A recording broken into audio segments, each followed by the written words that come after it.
Hi అండి, అందరికీ నమస్కారం. ఎలా ఉన్నారండి? అందరూ బాగున్నారు కదా? ఆకాశవాణి కథామాలికకి స్వాగతం. నేను మీ అర్చన. ఎప్పట్లానే ఈవేళ కూడా ఓ మంచి కథ. కథ మైనపు బొమ్మ. రచన కాండ్రిగుల శ్రీనివాసరావు గారు. మరి మొదలు పెట్టేద్దామా? మేఘమాల. పసిడి వన్నెల వీణ, లేత యవ్వనాల జాణ. ఈ పేరు చెబితే చాలు యూత్ అంతా తమని తాము మైమర్చిపోతుంది. ఈ పేరు వింటే చాలు యువత కేరింతలు కొడుతూ కలల లోకాల్లో విహరిస్తుంది. మేఘమాల ఓ ప్రముఖ సినీతార. సెక్సీ అందాలను తెరపై ఆరపోసి సంచలనం సృష్టిస్తున్న నాయికి. అందాల గ్లామర్ని నిస్సంకోచంగా ప్రదర్శించి నిర్మాతలకు కనకవర్షాన్ని కురిపించే కథానాయికి.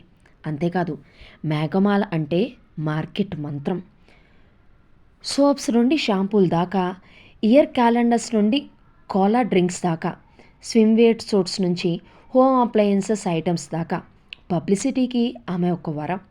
ఆమె ఫోజ్ ఇచ్చి నవ్విందంటే చాలు ఆ ప్రోడక్ట్ అమ్మకాల్లో పరిమితులు దాటి రికార్డు అధిగమిస్తుంది. మ్యూజిక్ రంగంలో కూడా ఆమెది పైచెయ్యే. Pop albums, item songs, remix లాంటి ఆమె నటించిన ప్రతి క్యాసెట్ హాట్ కేకుల్లో అమ్ముడుపోతూనే ఉంటాయి. మేఘమాల ఆస్తుల విషయానికి వస్తే ఇక చెప్పనక్కర్లేదు. రాష్ట్రంలో ప్రధాన నగరాలన్నింటిలోనూ ఆమెకు స్టార్ హోటల్స్ ఉన్నాయి. 3 రాష్ట్రాల్లో సొంత టీవీ ఛానల్స్ ఉన్నాయి. అవే కాకుండా స్పిన్నింగ్ మిల్ ఒకటి, పవర్ ప్లాంట్ 2 ఉన్నాయి. ఈ 100 కోట్ల రూపాయల ఆస్తి అంతా ఆమె స్వార్జితం. చిన్నప్పుడెప్పుడో తల్లి తండ్రి పోయారట. తిండి లేక పస్తులున్న పూటల గురించి ఇప్పటికీ మీడియా వాళ్లతో చెబుతూనే ఉంటుందామె. షాజహాన్ తాజ్మహల్ని ఎలా కట్టించాడో తెలియదు, కానీ దేశాల నుండి ఆర్కిటెక్ట్ ఇంజనీర్లని, ఇంటీరియర్ డెకరేటర్స్ని రప్పించి అద్భుతమైన భవంతిని కట్టించింది మేఘమాల. ఆ బంగ్లాలో ప్రతిదీ కూడా ఓ ప్రత్యేకతను సంతరించుకునే ఉంటాయి. విశాలమైన పచ్చిక మైదానం, ఓవైపు స్విమ్మింగ్ పూల్, చూడచక్కని గార్డెన్, క్రమశిక్షణతో మెలిగే నౌకర్లు, చీమను కూడా లోపలికి రానియనంత కట్టుదిట్టమైన ప్రైవేట్ సెక్యూరిటీ బందోబస్తు. ఆ భవంతిలో పెద్ద హాలు, మరోవైపు కాన్ఫరెన్స్ రూము, దానికి ఎదురుగా ప్రివ్యూ థియేటర్, ఆ పక్కన గెస్ట్ రూము. ఇక పై అంతస్తు విషయానికొస్తే అదే ఆమె నివాసం. డిఫరెంట్గా కనిపించే విశాలమైన బెడ్రూమ్లు 5, వాటికి ఆనుకొని డ్రెస్సింగ్ రూమ్. ఇదో పెద్ద మిరాకిల్. అంతటి భవంతిలో అన్నిటికన్నా ఆమెకు అత్యంత ఇష్టమైన గది డ్రెస్సింగ్ రూమ్. తీరిక దొరికిన సమయాల్లో ఎక్కువగా ఆమె అక్కడ గడుపుతూ ఉంటుంది. అదొక అద్దాల సౌధం. ఆ గదిలోనికి ఎవ్వరికీ అనుమతి లేదు. ఆమె ఒక్కదానికి మాత్రమే పరిమితం అది. గదిలో ఆమె ప్రతిబింబాలు అనేక భంగిమల్లో కనిపిస్తూ కనువిందు చేస్తూ ఉంటాయి. అక్కడ ఆమె తన సొగసులన్నీ తనివితీరా చూసుకొని ఆనందిస్తూ ఉంటుంది. డ్యాన్స్ ప్రాక్టీస్ చేస్తూ ఉంటుంది. రేపు కెమెరా ముందు ఏం చేయాలన్నది అక్కడే రిహార్సల్స్ చేస్తుంది. ఇండస్ట్రీలో హీరోయిన్స్ ఉనికి చాలా స్వల్పం. 2-3 సంవత్సరాలు, మహా అయితే 5-6 సినిమాలు. కానీ దశాబ్ద కాలంగా మేఘమాల వాడిపోని ఆదరణతో వెండితెర మీద వెలుగొందుతూ ఉండడానికి ప్రధానమైన కారణాలు 2. కోట్లాది రూపాయల రెమ్యునరేషన్ తెచ్చే ఆమె శరీర నిర్మాణమే ఆమెకి పెద్ద ఆస్తి. తడిపెదవుల అందాలు, కైపెక్కించే కళ్ళు, డబ్బింగ్ అవసరం లేని మృదు మధుర స్వరం, వెలుగులు విరజిమ్మే శరీర ఛాయ, ఇవన్నీ ఒక కారణమైతే, 2వ కారణం నిర్మాతలతో ఆమె సౌమ్య ప్రవర్తన. ఫిలిం ఇండస్ట్రీలో ఎవరితోనూ ఆమెకు విభేదాలు లేవు. ఆమె విజయానికి ఈ 2 సోపానాలు.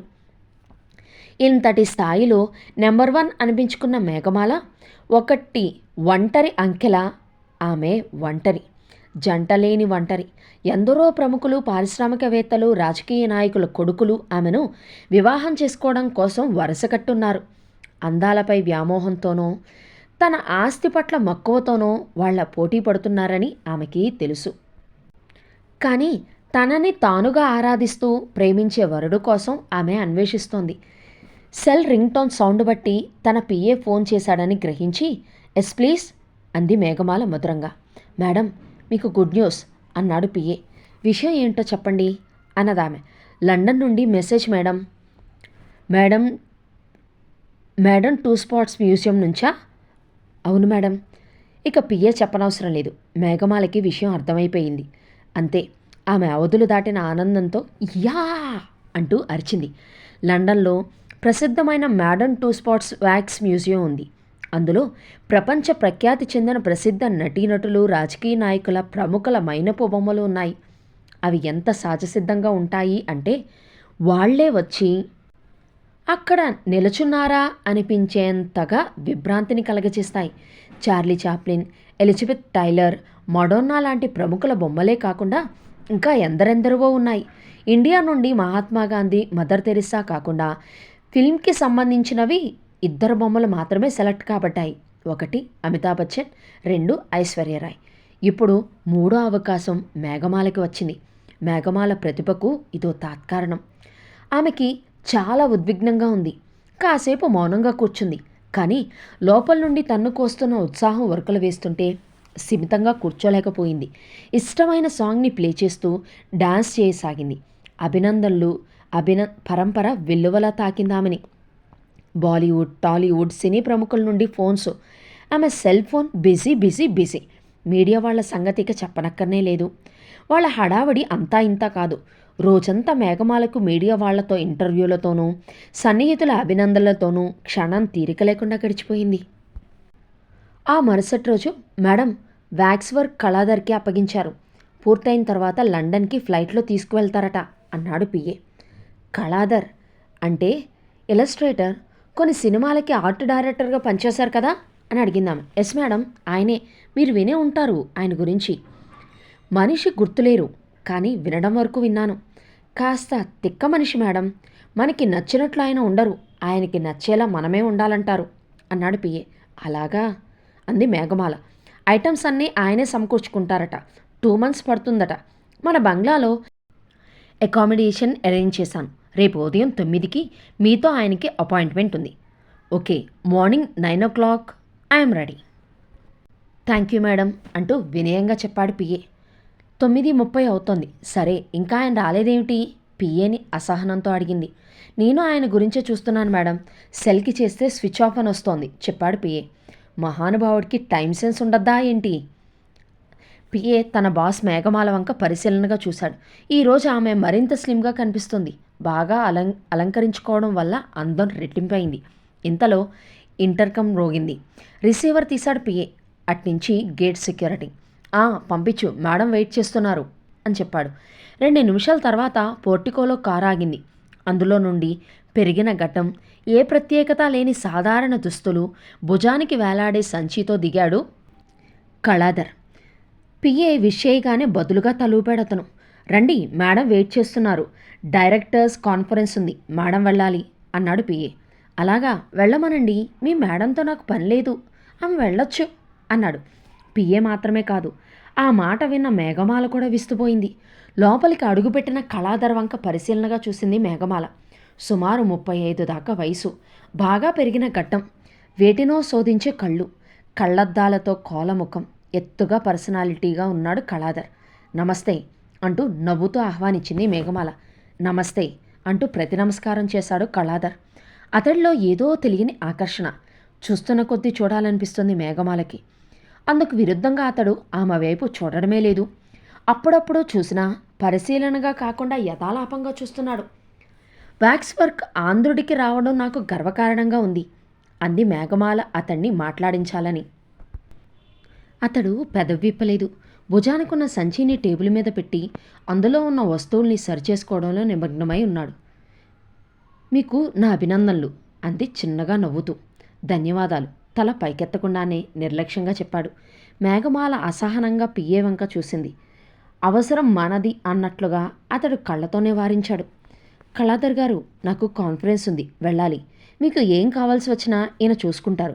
Best of luck. మరి నేను వెళ్ళరానా అని అడిగింది. ఓకే అన్నాడు కళాధర్. ఆమె బయటికి నడిచాక వెనకే అనుసరించాడు పిఏ. ఏంటి ఈయన నైజం అడిగిందామె. చెప్పాను కదా మేడం, కాస్త తిక్క అని. అయినా ఆర్టిస్టులకి రవ్వంత అహంకారం ఉంటుంది మేడం. కాకపోతే ఈయనలో 100కి 100 పాళ్ళు ఉన్నట్టుంది. మిగతా విషయాలు నేను చూసుకుంటాగా, మీరు వెళ్ళరండి అన్నాడు. కళాధర్ ప్రవర్తనతో డిసప్పాయింట్మెంట్ అయినా మేఘమాల అన్యమనస్కంగా కారెక్కింది. తనని కలవటానికి ఎందరెందరో ప్రముఖులు, ప్రసిద్ధులు, బిజినెస్ మ్యాగ్నెట్ వస్తూ ఉంటారు. తనని చూసి చూడగానే ఆశ్చర్యానందాలు విస్మయాలతో తన వైపు చూస్తూ ఏం మాట్లాడాలో కూడా మర్చిపోతూనే ఉంటారు. అంతలా తన అందం వాళ్ళని మైమరపు చేస్తూ ఉంటుంది. అలాంటిది ఇతడు కనీసం తన వైపు కన్నెత్తైనా చూడకపోవడం తన అహాన్ని దెబ్బతీసినట్లయింది. ఆ రోజంతా కాన్ఫరెన్సెస్తో బిజీగా ఉంది. మధ్యలో ఒకసారి కళాధర్ గుర్తొచ్చాడు. పిఏకి ఫోన్ చేద్దామని అనుకుని మళ్ళీ అంతలోనే ఆ ప్రయత్నాన్ని విరమించుకుంది. సాయంత్రం పిఏ ఫోన్ చేశాడు. మేడం, కళాధర్ బృందానికి మన బంగ్లా నచ్చలేదట. అతను వర్క్ చేసుకోవడానికి అనుకూలంగా లేదట. ఫిలిం సిటీకి మకాం మార్చేస్తున్నాడు. పోన్లేండి, అతనికి ఎక్కడ ప్రశాంతంగా ఉంటుందో అక్కడే వర్క్ చేయడం మంచిది కదా అంటూ సర్ది చెప్పాడు పిఏ. మౌనంగా ఉండిపోయింది మేఘమాల. ఆమె ఆలోచిస్తున్నది అతడు మకాం మార్చినందుకు కాదు. పట్టుమని 10 నిమిషాలైనా తనని పరిశీలించలేనివాడు తన మైనపు బొమ్మని ఎలా చేయగలడా అని. 3 వారాలు చకచకా గడిచాయి. కళాధర్ ప్రశస్తి కానీ వింటున్నప్పుడు మేడం కాస్త చిరాకు పడుతూ ఉండడాన్ని పిఏ గమనించి ఆ టాపిక్ని ఆమె దగ్గర కదిపేవాడు కాదు. ఫిలిం సిటీలో తయారవుతున్న మైనపు బొమ్మ ఇండస్ట్రీలో చర్చనీయాంశం అయింది. అందరూ అంతగా పొగుడుతున్న ఆ బొమ్మను చూడాలనే ఆరాటపడింది మేఘమాల. కానీ షూటింగ్స్, కాన్ఫరెన్స్లతో బిజీ షెడ్యూల్ వల్ల వీలు పడలేదు. ఈలోగా ఇంకో వారం గడిచిపోయింది. ఆ రోజు ఏదో అంతరాయం వల్ల షూటింగ్ క్యాన్సిల్ అయింది. అయితే కారుని ఫిలిం సిటీ వైపు పోనివ్వమని డ్రైవర్కి చెప్పింది మేఘమాల. అక్కడ కళాధర్ లేడు. ఎవరో ప్రొడ్యూసర్తో బయటకు వెళ్ళాడట. మైనపు బొమ్మను చూసిన మేఘమాల తన కళ్ళని తానే నమ్మలేకపోయింది. లండన్ నుండి ఓ ఇండియన్కి వర్క్ ఇచ్చారంటే నేటివిటీ కోసం మాత్రమే అనుకునేది ఇన్నాళ్ళు. కానీ అతని ప్రతిభ ఏమిటన్నది ఈ క్షణమే ఆమెకి తెలిసింది. ఎక్సలెంట్ అనాలో, అద్భుతం అనాలో, మహాద్భుతం అనాలో ఆమెకి అంతు చిక్కడం లేదు. తన ఫిగర్ని చూస్తుంటే తనకే అసూయ, ఈర్ష్య కలుగుతున్నాయి. ఎంత సెక్సీగా ఉంది తను. ఆ నడుము వంపు, పిరుదులు, వీపు, వక్షద్వయం, చేతులు, తన శరీర భాగాలు అన్నింట్లోనూ అందం తొణికిసలాడేటట్లు తయారు చేశాడు కళాధర్. తెర మీద తను కనిపిస్తే చాలు కుర్రాళ్ళంతా ఏలవేసి గోల చేసి ఎందుకు వెర్రెక్కిపోతూ ఉంటారో ఆ క్షణంలో ఆమెకు అర్థమైంది. నిర్మాతల మండలి తన చుట్టూ ప్రదక్షిణలు చేసేది, మీడియా వాళ్ళు తన వెంట పడుతున్నది ఇందుకే కాబోలు. నిజంగా తన శరీరానికి అంత అందం ఉందా? అంత శక్తి ఉందా? లేదా కళాధర్ తన కల్పనతో ఆపాదించి పెట్టాడా? ఏమో, ఎటూ తేల్చుకోలేకపోతోంది మేఘమాల. ఆ క్షణం ఆమెలో చిత్రాతి చిత్రమైన కోరిక పుట్టింది. తను వివస్త్ర అయి మైనపు బొమ్మతో తన అందాల్ని సరిచూసుకోవాలనే కోరికని బలవంతంగా ఆపుకుందామె. అక్కడి నుండి కదలాలని అనిపించలేదు ఆమెకి. వీక్షిస్తున్న కనులకి పండువలా ఉంది. మైమర్చిపోతున్న మనసులో పులకింతులు కలగసాగాయి. ఆ అనుభూతిని ఆస్వాదిస్తూ ముగ్ధురాలవుతూ చాలాసేపు అలాగే స్తబ్దుగా ఉండిపోయింది మేఘమాల. నిర్లక్ష్య వైఖరితో తనను నిమిషం కూడా నిశితంగా పరిశీలించిన కళాధర్ ఈ అద్భుతాన్ని ఎలా తయారు చేయగలిగాడు? ఆమెకు అంతుపట్టడం లేదు. ఏదేమైనా కళాధర్ కళకి దాసోహం చెప్పాలనిపించింది ఆమెకి. ఆ రాత్రి మేఘమాలకి నిద్ర దూరమైంది. కళ్ళు మూసినా తెరచినా కళ్ళ ముందు మైనపు బొమ్మే కనిపిస్తుంది. సెట్స్లో అప్పుడప్పుడు ఆర్ట్ డైరెక్టర్లు తయారు చేసిన ప్లాస్టర్ ఆఫ్ ప్యారిస్ విగ్రహాల్ని ఎన్నిటినో చూసింది. కానీ తన మనసు మీద ఆ మైనపు బొమ్మ కలిగించిన ప్రభావాన్ని ఏవీ కలిగించలేకపోయాయి. పాదాల దగ్గర నుండి పెదాల వరకు ఎంత చక్కగా మలిచాడు కళాధర్. అవన్నీ అతను స్పర్శించే ఉంటాడు. తన పిచ్చి కానీ ఆయా భాగాలు అతడి చేతులు తగలకుండా ఆ రూపాల్ని సంతరించుకోగలవా ఏమిటి? అంటే తన శరీరంలో అణువణువు అతనికి తెలుసనన్నమాట. ఆ నడుం దగ్గర ఆ కటి ప్రదేశం, జగనం, పాలిండ్లు ఇవన్నీ అతడు స్పృశించే ఉంటాడు. ఆ చిలిపి ఆలోచన కలగగానే ఆమె సిగ్గుల మొగ్గ అయింది. ఇదేమిటి తను ఈరోజు ఇలా ఏదో అవుతోంది తనలో. ఎందరో హీరోల సరసన విలన్స్ సమక్షాన నటించింది. ఆమె అనేక సందర్భాల్లో అనేక విధాలుగా తనని తాకి నటించాల్సి వచ్చేది. అప్పుడు ఆ స్పర్శకు ఎటువంటి స్పందన లేదు. తనలో ఏ కదలికలు లేవు, ఒక నటన తప్ప. కానీ ఇప్పుడేమిటిలా? ప్రత్యక్ష స్పర్శకి లేని స్పందన పరోక్ష స్పర్శకి కలగడం ఏమిటి? ఏమైంది తనకి? ఏమవుతోంది? తనల్లో ఆలోచనలు అదుపు తప్పుతున్నాయి. తను కళ పట్ల ఆకర్షితురాలవుతుందా లేక కళాధర్ పట్ల? ఎటూ తేల్చుకోలేకపోతుంది మేఘమాల. ఎప్పుడూ లేనిది మనసంతా అలజడిగా ఉంది, ఉద్వేగంగా ఉంది, ఉద్విగ్నంగా ఉంది. తెల్లవారగానే పిఏకి ఫోన్ చేసి చెప్పేసింది తనకు బాగా తలనొప్పిగా ఉందని, ఈరోజు షూటింగ్కి అటెండ్ అవ్వలేనని. కాన్ఫరెన్స్లు ఏవైనా ఉంటే అవి కూడా క్యాన్సిల్ చేసేమంది. ఫిలిం సిటీలో ఉన్న మైనపు బొమ్మ వైపు మనసు లాగుతూనే ఉంది. ఇక ఆగలేక 11 గంటల ప్రాంతంలో బయలుదేరింది. మేఘమాల అక్కడికి చేరేసరికి కళాధర్ మైనపు బొమ్మకి చీర కడుతున్నాడు. ఆ దృశ్యాన్ని చూడగానే కళాధర్కి కనపడకుండా గోడచాటను నిల్చుండిపోయింది. నడుం చుట్టూ చేతులు వేసి చీర కట్టే ప్రయత్నంలో నిమగ్నమై ఉన్నాడు అతడు. అంత దగ్గరగా ఉండడం వల్ల ఆమె పాలిండ్లు అతని ముఖానికి తగులుతున్నాయి. ఇక్కడ మేఘమాల ఒళ్ళు పులకరించింది. అతడి వెచ్చని ఊపిరి తన వక్షోజాలను తగులుతున్నట్లే అనిపించింది. ఆ భావన రాగానే ఆమె శ్వాస నిశ్వాసలు భారంగా వెలువడసాగాయి. అక్కడ కళాధర్ జగనం చుట్టూ చేతులు బిగించి చీరని సవరిస్తూ ఉంటే ఇక్కడ ఈమెకి చెక్కలిగింతల అనుభూతి కలుగుతోంది. అదో లాంటి తమకం శరీరాన్ని ఆవహిస్తుంటే ఇక ఒక్క క్షణం కూడా అక్కడ నిలబడలేక కళాధర్కి కనిపించకుండానే వెనుదిరిగి వచ్చేసింది. ఆ తరువాత 2-3 సందర్భాల్లో కళాధర్ని కలిసినా అతని కళ్ళలోకి సూటిగా చూడలేకపోయింది. మేఘమాల తన స్టార్ హోటల్లో కళాధర్కి సన్మానం ఏర్పాటు చేసింది. ఆ విందుకు ఎందరెందరో సినీ ప్రముఖులు, రాజకీయ నాయకులు, పారిశ్రామికవేత్తలు, పాత్రికేయులు హాజరయ్యారు. కళాధర్ ప్రతిభ గురించి పత్రికలు కీర్తించాయి. మీడియా జాతీయ స్థాయిలోనే కాకుండా అంతర్జాతీయ స్థాయిలో కూడా ప్రశంసించారు.